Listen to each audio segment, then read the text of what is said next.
Welcome to Summon Your Superhuman. Today we have a guest coming all the way from Portland, Oregon. His name is Michael Anthony. He is an entrepreneur, best-selling author, speaker, coach, and advocate for survivors of childhood trauma. Welcome to the show, Michael. Hey, thank you so much. I'm super excited to be here with you. I appreciate you taking the time to talk with me today. Uh, right back at you, Michael. I really appreciate this. I've heard you speak a couple of times, and I just thought, you know what, I would really love you to share the journey of Think Unbroken with the Superhuman family. So if you wouldn't mind, and also Think Unbroken is the title of his book, his best-selling book. So how did it come to Yeah. be? Um, well, from a just stance, like from a baseline of just what Think Unbroken means, I was in this moment where, gosh, it must have been 5 years ago now. I was having this moment as middle of the night. I'm laying in bed and I'd been writing this blog under a different title, and I was just awake, one of those nights.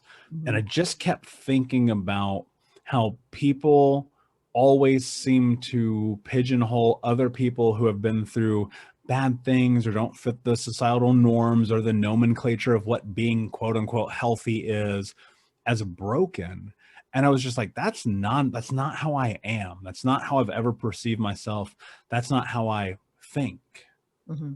And then just like if God like struck me with like a moment of genius or whatever, I'm just like, think unbroken, of course. And that's so much about how do we help individuals change the narrative around the framework of the understanding of who it is that they perceive themselves to be in the world based on the experiences that they've had. That's beautiful. I love it when things come like that and rock you in the middle of the night, and it's just the clarity that comes through. Yeah, and in that it felt like, for lack of a better term, it felt like a calling, right? It felt like this is the thing that I'm supposed to be doing with my life. And in that has led to a tremendous amount of sacrifice to be able to impact the world through writing, through speaking, through podcasting, through coaching, through programs, through curriculum, through workshops, through the whole nine, Mm-hmm. to be able to help people understand one very simple concept, and that is that they have the ability to be the hero of their own story. I love that. And I think that's one of the reasons why I really relate to when I've heard you speak is that we've gone through things in our lives, and initially in when we're younger we take on a bit of that victim persona because we feel like everything's happening to us and not for us. And then later on in life, that's when I started to realize that these things that were happening, quote, to me, were actually happening for me in order for me to overcome them. And then in order for me to help other people overcome their experiences with a similar, quote, trauma or experience in their life. And I think it's easy to default to victim, especially in the time that we live, because it's so much more simple than facing the truth of the reality that, yes, bad things have happened to you. Like, I don't know anyone who didn't have something fucked up happen, right? That's just life. I'm Absolutely. sorry, it happens. And in that, I'm not saying that acknowledgement equals culpability. I'm not saying you're responsible for the bad things that have happened. What I am, however, saying is that at some point, you have to make a decision about your life. And one of the hardest things that we do as human beings is come to recognizing that we are actually the one in the driver's seat. And we like to point fingers and blame the world and society and our education and the people in our life and our boss and everybody else and Cheryl who sucks at work, the whole nine. Like, there's always someone. Mm-hmm. But until you understand that everything in your life that happens, both good and bad, is your fault, because fault means responsibility. Until you understand that everything good and bad in your life is your fault, I just don't know how you are ever free. Mm, that's beautiful and so true. Very powerful. So you help a lot of people through their childhood trauma. You've become for lack of a better word, an expert in helping guide people to empowering themselves. So tell us a little bit about that journey for you, how you came to be where you are now.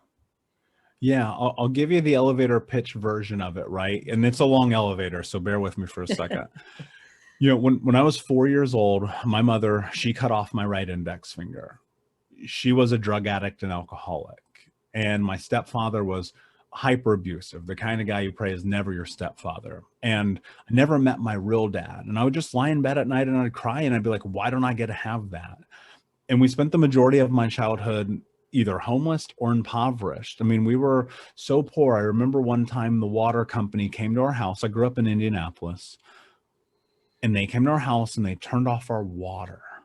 Imagine that, being so poor that they turn off your water. Wow. And I went to the backyard. I got this little blue bucket. I went across the street. I turned on the neighbor's spigot, the little on the outside of the house. And that was the first time that I stole. And I was 8 years old. And I remember that moment. I was like, when I'm a grown up, this won't be your life. It was so vividly clear to me, even to this day. And I got bounced around a lot between 8 to 11, different homes, different people, different families. I lived with like 30 different people over the course of 3 years. And at 12, my grandmother took me in, and she had already taken in one of my brothers. Now, you'd be like, great, awesome. She's a godsend. Hooray. I'm biracial, black and white. My grandmother's an old racist ass white lady from a town you have never heard of. So now insert identity crisis, right? I got high for the first time when I was 12, drunk at 13, expelled from school at 15. And then by the time that I finally graduated, they kind of just basically handed me the diploma and they're like, get the hell out of here. I was running with guns, selling drugs, breaking into houses, robbing people, doing everything you can imagine. And my friends were going to prison. My uncle's in prison for life. Pretty much most of my family has been in handcuffs or in jail. I have been in handcuffs many times, luckily not in jail. And I was faced with recognizing that the solution for poverty, at least what I thought at the time, was money. And I knew that if I stayed on the route that I was going to end up dead or in jail. My 3 childhood best friends have been murdered, all over drugs, right? And I said, by the time I'm 21, I'm going to make $100,000 a year legally, right? That might as well have been $1 million when I was a kid who came from like, I'm taking clothes out of the trash can, right? And so that's what I focused my life on for the next couple of years, is just building the skills as an employee, as a leader, as a whatever. And when I was 20, I landed a job with a Fortune 10 company making 6 figures, which is almost impossible, right? Huge. I worked for one of the biggest companies on planet Earth. And in that, the money, what I thought was the solution, only exacerbated all the problems of my life. And so the next thing that you know, I'm 350 pounds, smoking 2 packs of cigarettes a day, drinking myself to sleep.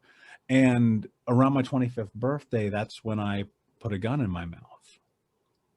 I was just done. I didn't know what else to do. My life felt like a disaster. I thought money was going to solve all the problems, not recognizing and understanding at that moment that everything that was happening in my life was because of the abuse, not being good enough, strong enough, capable enough, getting beat, getting locked in closet, all the bad things that can possibly happen to a human being. And in that moment, like, I remembered being that 8-year-old little boy and being like, that's not what I'm supposed to be doing. And you would think like that moment, that would be it. You go, that's the shift, but it wasn't, right? People always think it's like that one thing that was the beginning of the avalanche. And a couple of weeks go by, might've been 6 months, something in that window. I'm lying in bed, 11 o'clock in the morning, smoking a joint, eating chocolate cake, and watching the CrossFit games. Now, keep in mind, I'm 350 pounds. And I get up and I go, still not this day, but the next day, I went on and I was in the bathroom and I was looking at myself in the mirror and I did not recognize the face. And vividly, that moment came to me, and it was being that little boy, stilling water, and the promise I made to myself. And in that moment, I asked myself, well, Michael, what are you willing to do to have the life that you want to have?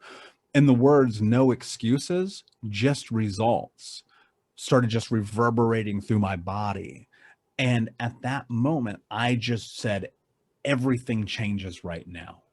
And I started this massive journey where I started going to therapy and group therapy and men's group therapy and EMDR and CBT and NLP and AA and all the alphabet, right? I did all the things. And I Yeah. got serious about personal development, and I got serious about reading books, and I got serious about having a coach, and I got serious about learning about trauma. And I became effectively this person. I'd be in these rooms full of doctorates and PhDs who are getting continuing education as a kid who just literally got handed a high school diploma, sitting there learning about trauma. And now I have like 30 certifications, almost 40 at this point. And 11 years later, from that moment of looking in that mirror, here I am speaking with you. Now, I never signed up for this. I don't want this job. No part of me was like, it'd be great. Let's talk about getting your ass kicked every day, right? That never crossed my mind. But what hit me was when I created Think Unbroken. It was on the back of this blog I had just been sharing, and people were reaching out to me and they go, I relate to that. I had that experience. And then it turned in that thing helped me. And then it turned into that thing saved my life. And then it turned into, will you coach me? And now today, all these years removed from that, I've coached thousands of people around the world. I've spoken in 12 countries. I've written a #1 best-selling book. I've written multiple books. I've spoken on some of the biggest stages in the world. And ultimately, at the end of the day, all this is about ending generational trauma in my lifetime. While I recognize that it's implausible that it will happen in consideration of the generations of pain we have to heal, I show up every day. Wow.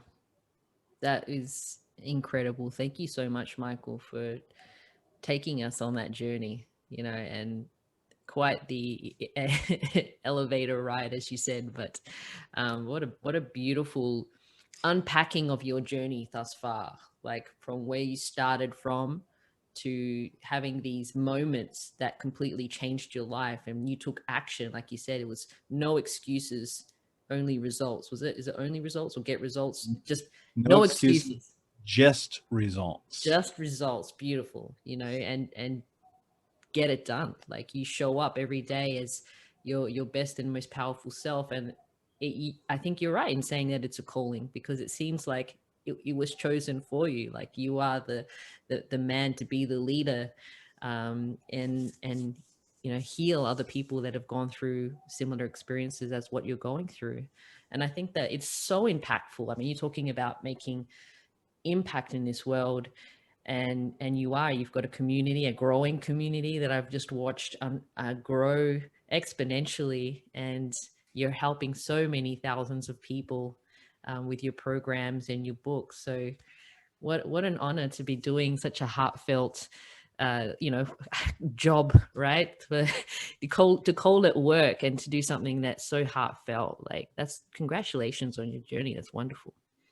Yeah, thanks. And I just don't know what else to do, to be honest with you. I mean, as an entrepreneur and running multiple businesses and doing all those things, making money is easy. Anybody can go make money. Making impact is so much more difficult.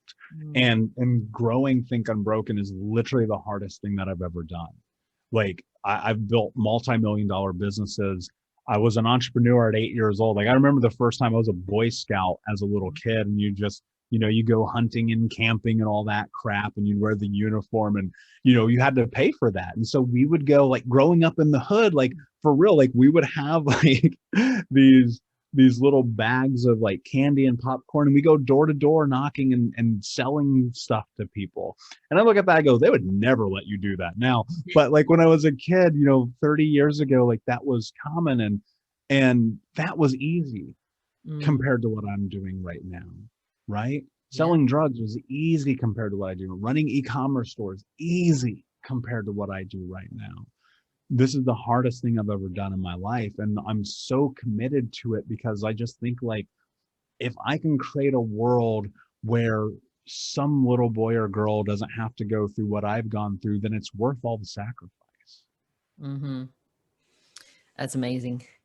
Yeah, a similar thing I can really connect to there is, when I finished school and you think that um, success is money and climbing the corporate ladder and things like that. And I did the same thing you did. I climbed as high as I could climb. I was making good money for my age, very good money for my age. And then when I moved back home and completely changed careers and started a business in health and health and fitness and wellness field, I took a significant pay cut, and I still remember my father saying to me every end of financial year, and he would say, so do you think you want to go back and get a job now? It's not too late. And I said, no, I love this. Like, I need to make this work. It just pays so much more than a paycheck at the end of the day. And thankfully I have been able to make it work. Yeah, I love it. It required sacrifice. Mm-hmm. Absolutely. For what is your true heart's calling? And I guess that's a common question I get, it's like, how do I know where I'm supposed to be or what I'm supposed to do? But it seems like we've both had that similar journey where we just feel guided to go down that path, and then you sort of awaken and be like, oh, okay, I think this is why I'm supposed to, oh, here I am. Do you feel similar to that? So I think what's important that I want to preface this with is I have had multiple businesses fail. I've had multiple businesses be successful. I've had multiple businesses be in the middle. I've just always just tried things, right? I think that people often seek this thing called passion, right? They're always like, I don't know what I'm passionate about. Well, because you ain't trying nothing. You're not doing anything. You're just sitting around waiting and hoping like something lands on you. I wrote that blog for years before I had that moment. Think Unbroken. I was any entrepreneurial endeavor I've been, I had just been doing it because I was interested in it for years. And this holds true even today. Until I got to the point where I was like, I don't want to do this anymore, I just keep doing it. And that moment may come with Think Unbroken. I don't know. But until that happens, I will keep going. And so people are looking for this aha moment. But that moment, right, whether it was for you in stepping into fitness or if it was for me in creating Think Unbroken or anything else, there was a precursor of a lot of just doing it for me, just because this is what I felt like I wanted to do. And I think if you want to create and identify your passion, it starts with following your intention, following your intuition, following your gut, following your heart, following whatever is around you that you feel called and drawn to with clarity about why you're doing it, right? I wrote because it made me feel good. I wrote because it gave me the space to get all the crazy shit in my brain out of it.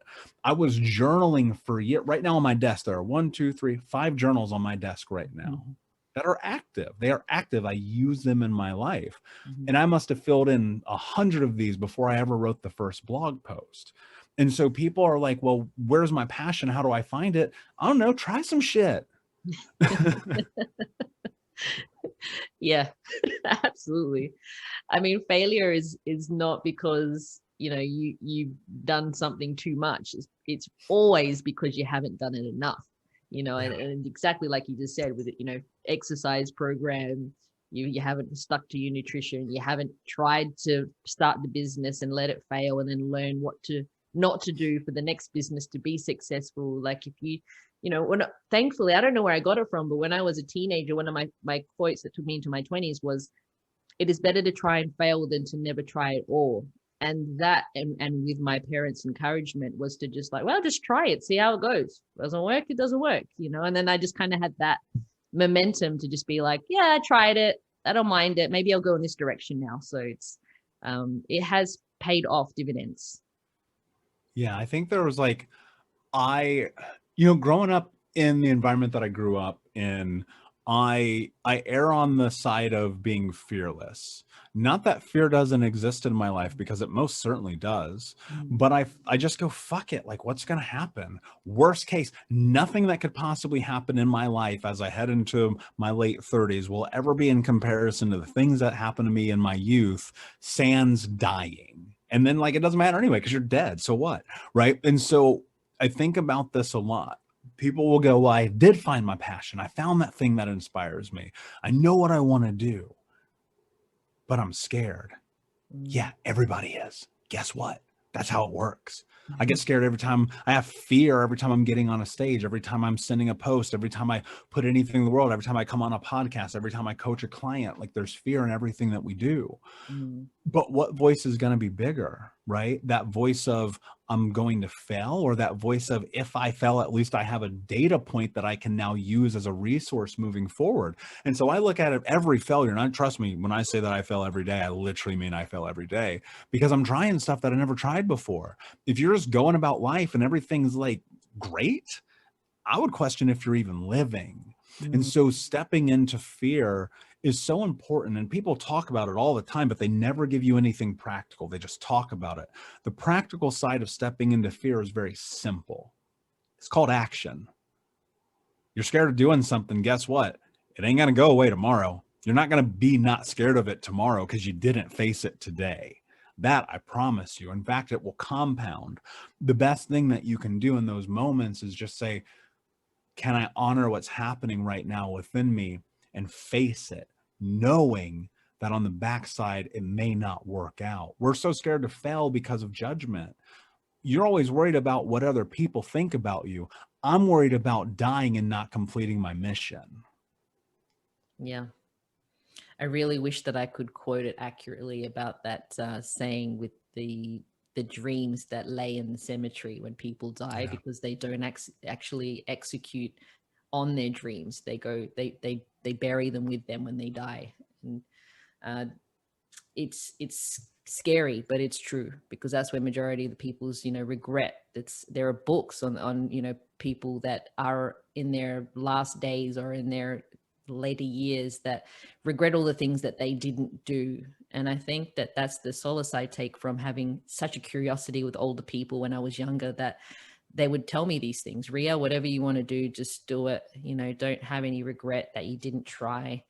And I think that's exactly what you said. Like, yeah, we all fear dying, but fear not trying to actually do what is in your heart more than that. I can't think of anything worse. Mm. Like, I can't think of anything worse than this moment that you know that it's going to end, and the only thing on your mind is, I wish that I would have started that thing. I wish I would have left that relationship. I wish I would have, did whatever that thing was. One of the biggest regrets of the dying is never, I wish I would have worked more on something that I hated doing. You never heard that. That doesn't exist. But it's difficult. I'm never going to say it's not hard. Like, I don't think that's what you're saying either. Like, it's hard. Life is difficult. And I don't think that anyone has it easy. And people will look at them and go, well, these guys are millionaires and blah, blah, blah. Every entrepreneur that I know who is successful has sacrificed and worked their ass off. Every person that I know who has impacted the world has done the same. Every person I know who's a great mother, a great teacher, a great whatever that you're great at or expert in has required a tremendous amount of sacrifice. And so I don't want people to misconstrue that somehow this is magical, because guess what? There ain't no Disney moments. There's no knight in shining armor. There's no magic fairy dust that's going to make your life your life. And the longer you wait, hoping that one day magically your life will be awesome, you're wasting time. And I believe this really, truly with my heart.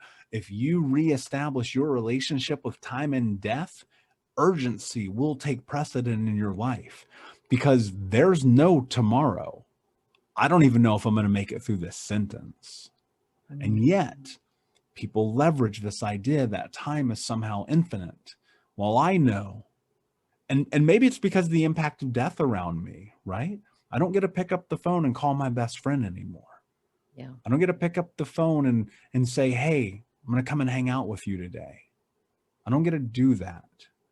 And maybe it's because I've also faced death. When I was young, I was lying on emergency room table, staring up at the lights, having an asthma attack, and like on my way out, I distinctly remember blacking out and waking up covered head to toe in, needles and syringes and all that stuff. And then when I was 27, Because I had just only started taking care of myself, but the damage had been done from all the partying and Mm. drugs and alcohol, that my body started to literally eat itself alive, and I was dying again.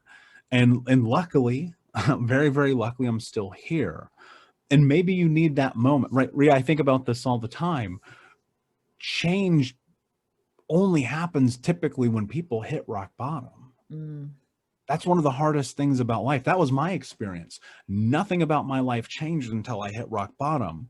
And what I'm always trying to do is create the equation for solving and creating a hypothesis around how you mitigate the risk of rock bottom to create change as a proactive response to stimulus in your life, as opposed to a reactive response. And I don't have a solution for that, but I do think that it does lie within changing the parameters in which you consider time and death.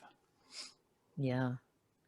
It's unfortunate, and often when I see someone sort of falling towards their rock bottom, I really try to put my hand out to stop it from happening, because like, Yeah, but you can't. I know it's the hard thing about it is because we've been there, and we just like, I want to spare you what we had to go through, like let me help you. And but unfortunately for the majority of people, it is hitting that rock bottom where they actually decide to make that pivotal switch, oops, tongue tat, and make a change. So yeah.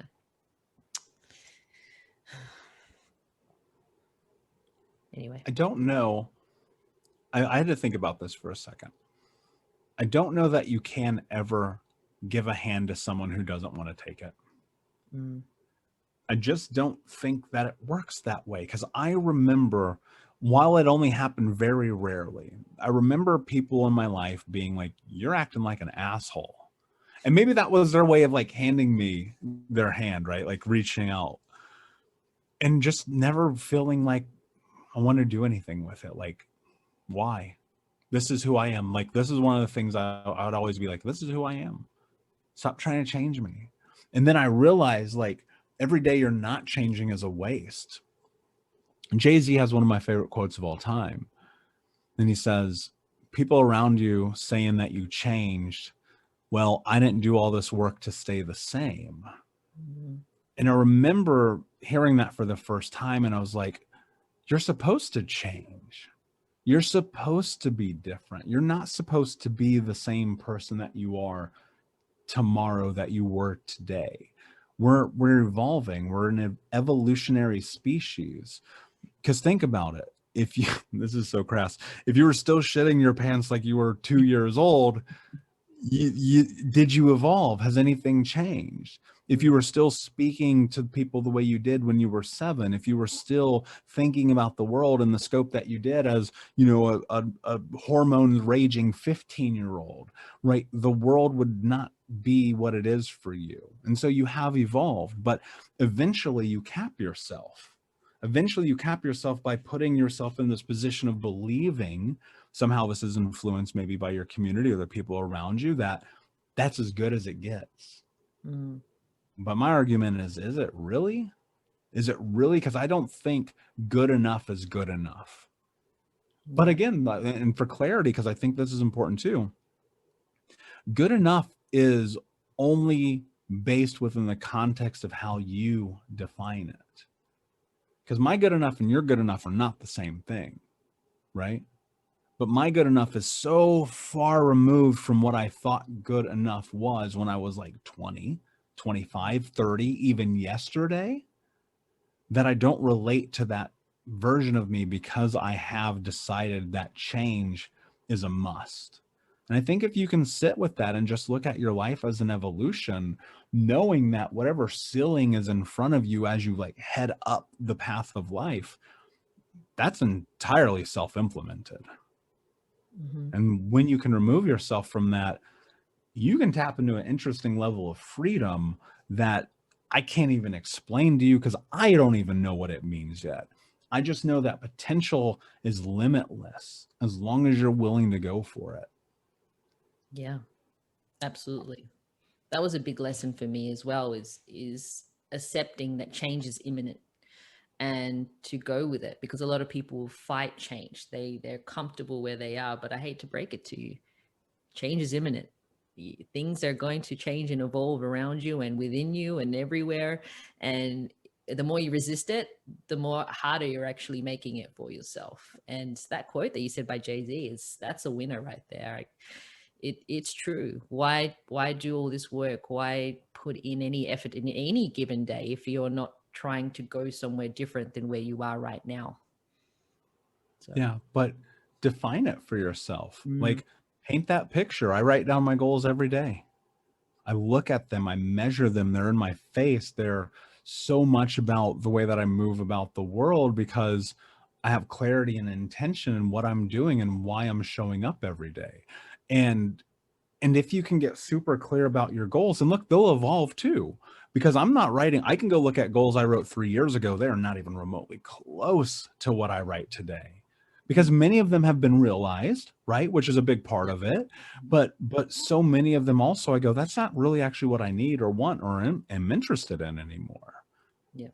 And so writing your goals is like, I think across the board, it applies to everything. You should have a goal for everything: hobbies, career, life, relationship, money, travel, health, right? I look at those goals every single day of my life and I'm like, okay, cool. I have direction. Because I think without that, if I told you, think about this, if I said, get in a car and come to my house right now, and we're 5,000 miles apart, Mhm. and you have no compass, no GPS, no map, no street signs, nothing. Do you think you'd make it? No, no, absolutely not. You certainly would not, barring any illogical miracle. And and that's what life is when you don't have goals, when Mm, you don't have values, when you don't understand your wants, your needs, your interests, when you don't clearly identify yourself top to bottom. Because we grow up without, there's no guidebook for life. There's no instruction manual for this. You just kind of mimic what's around you and go, maybe this is what I'm supposed to be doing. And then at some point, you got to sit within it and recognize that you actually have the and complete and total power and control to dictate everything that's next. mm, that's so beautiful. I really want to honor you, Michael. Like you're doing your mission is just amazing now, and like you said, it's evolved from just trying to be this successful money making machine to being, a mission driven, impactful guide to others to find their shining light. And and not to say that people think we have it all together, but it's like you said, it's evolving. We're always evolving and getting better, and there's still healing that needs to happen, and there's still need growth that needs to happen, and we still need to look at our goals every day and set new ones and push the needle to keep moving forward, so that if you're not growing, you're dying, right? That's what they say. So it's you've just highlighted it so much more for us today, and I really want to honor you for that, and invite people to really look Michael up. Michael Unbroken, he's super easy to find because he is a one of a kind soul, and he's doing great things in this world.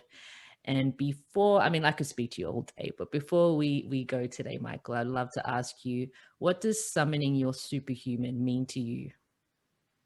Yeah, the only thing I ever think about is how do you be the hero of your own story? And we all have faced adversity. No one is free of it ever. And that's part of the human experience. And I think it's so much about those moments in time in which you're faced with this juxtaposition of moving into what you know you're capable of doing and then doing it. Because how are you going to be great? How will you ever create something of impact? How will you ever believe in yourself if you don't first challenge yourself to step into the arena? Perfect. Mic drop right there. Thank you so much, Michael, for your time today. I appreciate you. And keep an eye out for Michael, guys.